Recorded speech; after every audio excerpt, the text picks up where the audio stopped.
Hey y'all, it's Bear, and today I'm going to bring you my TBR for "'Tis the Damn Readathon." It's a Taylor Swift-based readathon. It takes place from March 1st to March 31st of 2021, and it's already started as the time of this video going up, but I still wanted to post my TBR. 2 months in a row I posted readathon TBRs, and also wearing this exact same shirt, so I guess this is just the readathon TBR hoodie. Anyway, there's a whole lot of hosts, there's a whole lot of prompts. I'm not going to get into all that. I'm just going to show you the books I'm reading, and then all of the information, if you need to know anything further, will be mentioned downstairs. First up, I have Gravitation, Volume 1 by Maki Murakami. This is about a boy who wants to be a rock star and falls in love, kind of rivals to lovers sort of thing. I'm very excited to read this. I know that there's an anime, and I want to watch the anime. It will surprise me with the entire manga series, so I need to read that. This is also the only book that I had about music, which is the prompt that it's for. It's read a book about music. For the Fearless album, I'm going to be reading The Obsession by Jesse Q. Sutanto. This is for the prompt to read a young adult book,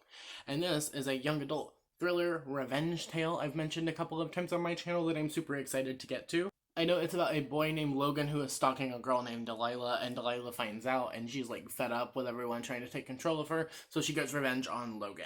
Next for Speak Now, we have to read a book and a trilogy, and for that, I'm kind of cheating, kind of not. I'm going with the Cheerleader series by R.L. Stine, The First Evil. This is the first book in the original 3 cheerleader books, the original cheerleader saga. There have been more cheerleader books added to Fear Street and to the saga, but I consider the original 3 their own separate trilogy because they're more of a contained story. Next, for the album Red, we have Read a Book with Red on the cover, and this one has a lot of red on the cover. It's all red. This is We Had a Little Real Estate Problem. This is a non-fiction book about Native Americans and comedy, and how there's a darker history tied to it than most people know. How even though Native Americans have been denied a place in the industry, we've continued to kind of influence it. And if you would like to enter into a giveaway that I am hosting with Simon Books, then stick around until the end of the video to find out how to do that. For 1989, we have Read a Book with a Morally Gray Character, and for that, I am doing Night of the Mannequins by Stephen Graham Jones. This is about a group of friends who all play pranks on each other involving a mannequin. I've been kind of told it's a darker slasher version of Final Destination if the main character took the deaths into his own hands. And I believe it's because he thinks he's saving them from something. So I'm very excited to see how this one compares to Final Destination. Stephen Graham Jones, my favorite author of all time. And then we have the Reputation album, and for that I'm going to be doing the prompt of reading a book that has romance but is written within a different genre. And for that I'm going with Point by Brandy Colbert.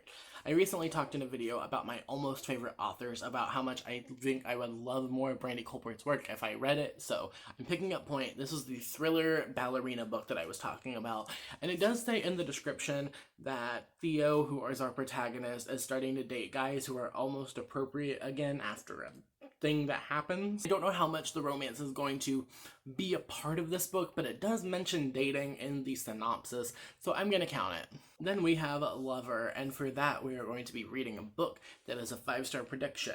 This one is kind of a stretch, but I'm going to read Shark Beach by Chris Jameson, because y'all know I love Shark Lit, and Chris Jameson is an author I've recently found out about who writes a ton of Shark Lit. So this is, the tagline says, a dream getaway is about to turn into a living nightmare. It's about this family who goes to vacation at their summer beach home with some friends. There is a group of college kids who are partying at the house next door, and there is also a research facility where people have been testing on sharks. And then there's a hurricane, and you can kind of guess what happens from there.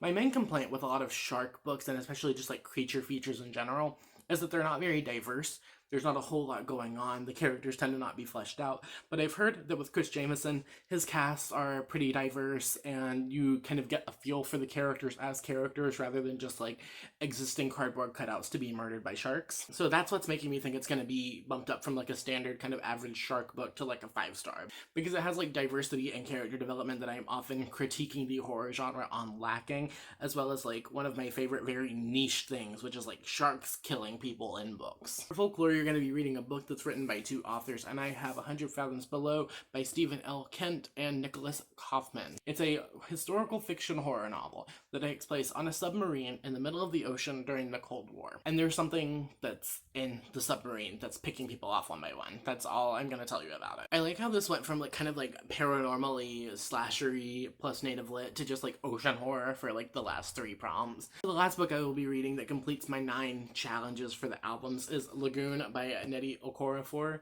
This has been recommended to me specifically because I've been looking for books that feel like Doctor Who. It takes place in Nigeria, and there's aliens in the lagoon. There's alien technology. It's a first contact story. It also deals with the politics that come with like alien invasion-y stuff, because the governments of Earth are like, we need to get rid of this invasion, but there are 3 humans who have been altered somehow, who are now running a gauntlet of horrors in the city. So I didn't ever post my booktube spin video because it was like slightly later. Like I was editing it and scheduling it to go by the time that the initial announcement video had already been placed. I will leave a link to the booktube spin upstairs if you want to learn more about that. Definitely go check it out. It's in round 1. But the number that was chosen correlated with this book for me, so I have to read it in March anyway. So I'm combining those 2 things. So the link-based challenges are definitely my favorite. I think they're the most fun. And I have decided to do one just to have like my nice even 10. Reading a book with a character that has a name that has been in a Taylor Swift song. So like Grace, you can do Grace from A State of Grace. You can do Drew, Corey, Inez, James, Betty, August, any of them. So many names you can pick, but I'm choosing to go with Bobby, which is from one of my favorite Taylor Swift songs. I think one of the most underrated Taylor Swift songs of all time, and that is Starlight. For this one, I'm going to be reading another Fear Street book that's going to be Double Date. This is, once again, by R.L. Stein. This is about a boy named Bobby Newkirk who's, from what I remember, like a very bad person. He's like a playboy, just a bad guy who like kind of whores around with all the girls at Shady Side, and you know, he kind of gets his comeuppance because he starts seeing twins who have something a little more sinister going on. These are the 10 books that I'm planning on reading for Tis the Damn Readathon in March. Have you read any of these books? If you have, let me know your thoughts on them down in the comments. Let me know what you're excited to hear my thoughts on, all that good stuff. Let's just talk and have a chat about what we're reading. If you enjoyed this video, you can give it a thumbs up and subscribe and hit the bell and all that good shit downstairs, as well as answering the comment question of the day. Comment question of the day, and this one is for like the deep Taylor Swift people. Let me know what songs you think should have been singles that were not. Let me know your top 3. For me, that's Getaway Car, Cruel Summer, and Starlight. And if you don't have time, you don't have the spoons, you don't have an answer, or you don't listen to Taylor Swift music at all, then just leave me an emoji, preferably a yellow heart, so I know you made it all the way until the end of the video, or a smiley face if you don't have access to emojis on your keyboard. All my social media links will be in the link tree at the top of my bio, so you can go follow me around the internet at my Instagram, my Twitter, or my Goodreads, as well as places to support me further, like my PayPal, my Coffee, or my Amazon wishlist if you'd like to buy me a book. You can also find everything I've mentioned down below, as well as more information about the Readathon and the hosts down in the description, so make sure you click that downstairs. If you would like to enter to win a copy of We Had a Little Real Estate Problem, then I'm going to need you to do 3 things for me.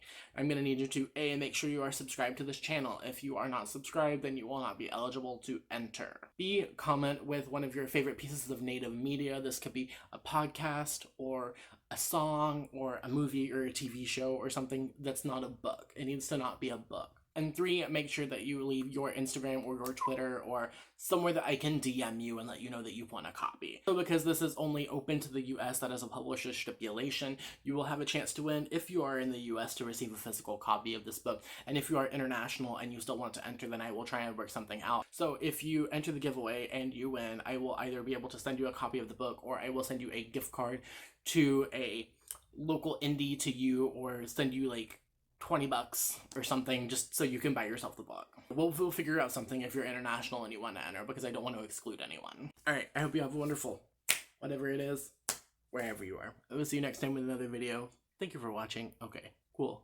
Bye! Taylor Swift. Taylor Swift.